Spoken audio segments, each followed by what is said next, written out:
Baik, jumpa lagi dengan channel Dr. Candlestick. Saham berikutnya yang akan saya bahas untuk trading plan yang bisa dipakai kemungkinan untuk trading di 3-6 bulan ke depan adalah saham ADES atau Aksya Wira Internasional. Jadi kalau saya gambarkan melalui chart di saham ADES ini yang kurang lebih hampir sekitar 1,5 tahun ke belakang, atau bisa ya 1,5 tahun ke belakang, bahwa kita lihat ADES ini dia sudah mencapai angka tertinggi di angka 14.000.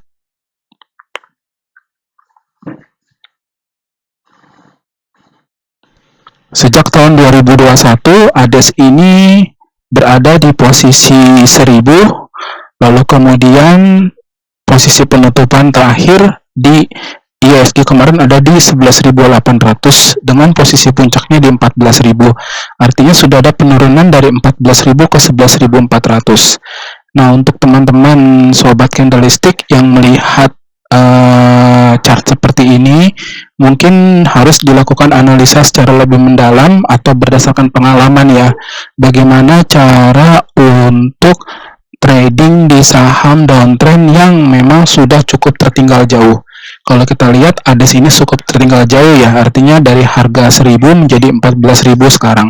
Jangan sampai nanti pada saat di harga 14.000 alih-alih ingin mendapat keuntungan yang lebih, akan tetapi malah justru harga saham kembali menjadi Rp1.000 seperti itu. Nah, untuk di area fundamentalnya sendiri untuk ADES, kita lihat bahwa total aset ADES ini meningkat ya dari tahun 2010 sampai ke tahun 2003, yaitu berada di angka 200 dan sekarang berada di angka 1.800 untuk total aset ADES-nya.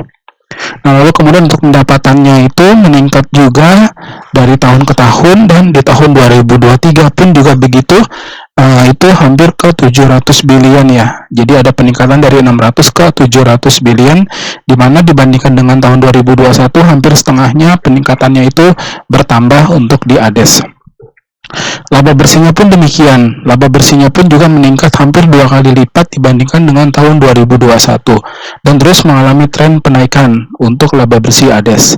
Untuk earning per share-nya juga sama, mengalami peningkatan, EPS-nya di angka 300, lalu kemudian untuk PER-nya, nah PER-nya ini sudah naik menjadi 40 ya. Akan tetapi ADES itu pernah mencapai di angka 50, tetapi sekarang dia turun di angka 40. Lalu kemudian untuk book value per share-nya itu sekarang di angka 2.500, sedangkan posisi harga sekarang di angka 10.000. Jadi indikator-indikator untuk fundamentalnya itu bisa dijadikan dasar untuk melakukan pembelian atau investasi di saham ADES.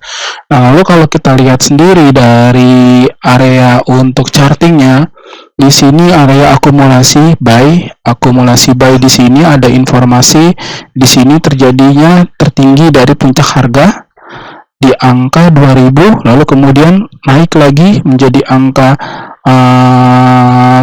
hampir 7.000 lebih, kemudian turun koreksi, naik lagi di angka 8.000, kemudian turun koreksi di 7.000, kemudian naik lagi. Nah, di sini mungkin ada beberapa orang yang akan melakukan analisa kira-kira kapan waktu tepatnya ADES ini akan kembali untuk menguji di 14.000. Apakah dia akan menggunakan Fibonacci 0,5 atau 0,6 atau 0,7 seperti itu. Akan tetapi di sini juga harus kita perhatikan sendiri bahwa suatu saham sebelum mengalami kenaikan tuh pada umumnya saham tersebut akan berada di range tertentu, lalu kemudian dia akan bolak-balik beberapa hari untuk menguji support dan resistennya, hingga suatu saat ketika ada berita baik maka saham tersebut akan kembali ke atas. Nah, jadi itu analisa saya untuk saham ADES.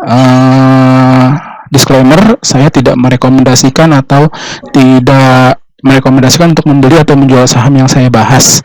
Saya hanya memberikan informasi ataupun pengalaman dari yang sudah saya ketahui. Terima kasih, selamat sore.